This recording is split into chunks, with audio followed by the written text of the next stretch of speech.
Hello all, Tony here. US equity markets finished lower on Friday, weighed down by surging energy prices and a surprisingly soft February jobs report that amplified stagflation fears.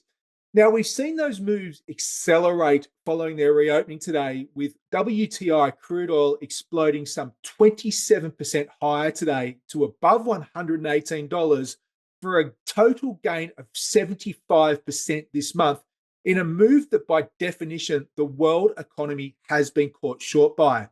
The move has triggered sharp selling across Asian equity markets, with South Korea's Kospi taking the hardest hit, falling over 8.5%. Now, the violent reaction across Asian equity markets and US equity futures stems from the market seeing no obvious off-ramp in the escalating Middle East conflict, which now turns out to be a high-stakes standoff where neither side appears willing to blink first. Let's take a look at the charts of the Nasdaq and the Dow Jones to see how they look as we start this new week.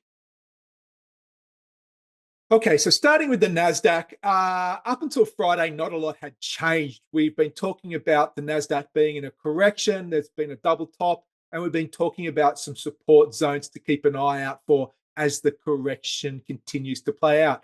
Now, that correction, based on where Nasdaq futures are, should see the Nasdaq cash market, when it reopens tonight, test this support coming in around 24,000.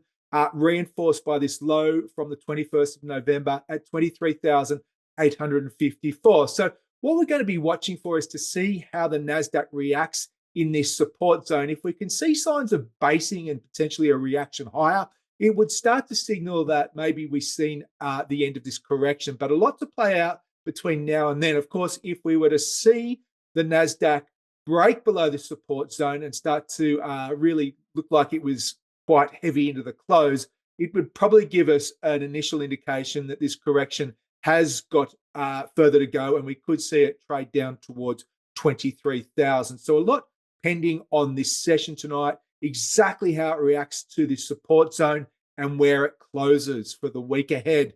Now, for the Dow Jones, last week we spoke about a potential head and shoulders topping pattern. What you can see was, broadly speaking, the Dow Jones had been in a range for 5 weeks in the early part of 2026. It pushed to this new high, which actually became the head. Here's your left shoulder, here's your right shoulder, and we highlighted this neckline coming in around 48,400. What we did say was that a sustained break below there would open up a decline of about 2,000 points. The way you look at these head and shoulders topping patterns to get a projection, it's basically the difference between the neckline and the headline. So between 48,500 and 50,500, we're talking about a difference of 2,000 points. Now, project that lower, and what that should see is the Dow Jones, when it reopens, and we do need to be mindful, Dow Jones futures are trading 1,000 points lower at this point of time.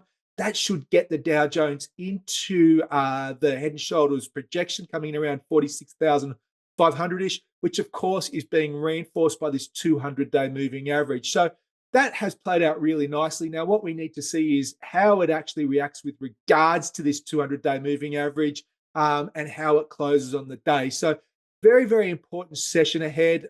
We want to see these support levels really tested, and we want to see the holding on a closing basis. Otherwise, things don't look particularly great as this Middle East conflict continues to drag on.